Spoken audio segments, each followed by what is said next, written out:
और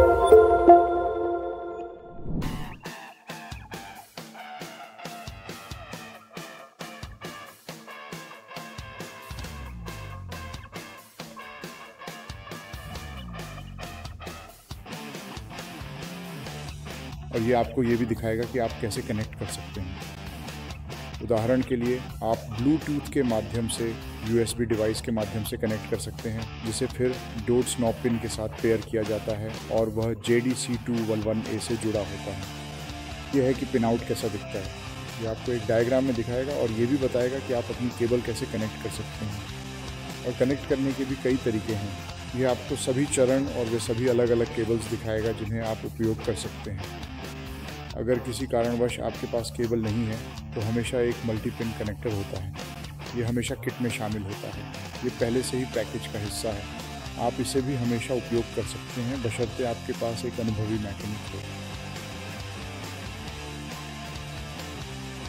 हम सबसे पहले फॉल्ट कोड रीडिंग पर नज़र डालेंगे। तो मेमोरी में कुछ फॉल्ट कोड्स स्टोर हैं, लगभग 2। और जब आप फ्री स्ट्रीम डेटा पर क्लिक करेंगे तो ये आपको आखिरी बार कब ये हुआ था वह दिखाएगा। ये पिछले 1 घंटे में हुआ था, चेतावनी लैंप चालू है या नहीं, और इंजन की स्थिति क्या है, वह सक्रिय है या नहीं। फिर आप कंपोनेंट्स पर भी सहायता प्राप्त कर सकते हैं। उदाहरण के लिए इस त्रुटि के लिए ये आपको बिल्कुल बताएगा कि समस्या क्या है और कौन सा पार्ट है। ये CY2 इंजेक्टर है। तो पिन आउट क्या है? ये है पिन आउट।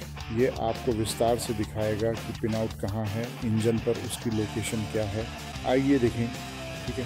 ओह हाँ, तो इंजन पर ये यहीं स्थित है। ये आपको बिल्कुल बताएगा कि समस्या को कैसे ठीक करना है। ये आपके मैकेनिक के लिए सारा अनुमान लगाने का काम लगभग खत्म कर देता है। अब जाहिर है बस मॉनिटरिंग सेक्शन में हमारे पास लाइव डेटा चयन की सुविधा है। हम किसी विशेष डेटा को, लाइव डेटा को, किसी विशेष सिस्टम के लाइव डेटा को, माफ़ कीजिए, सिस्टम डिस्प्ले में रियल टाइम में मॉनिटर कर सकते हैं। आइए पहले लाइव डेटा चयन को देखें। हमारे पास कितने पॉइंट्स उपलब्ध हैं, कितने सेंसर हैं।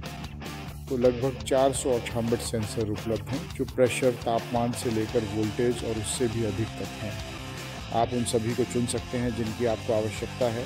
उदाहरण के लिए यदि आपको सभी को चुनना है तो आप उन्हें ग्राफ के रूप में, गेज के रूप में देख सकते हैं।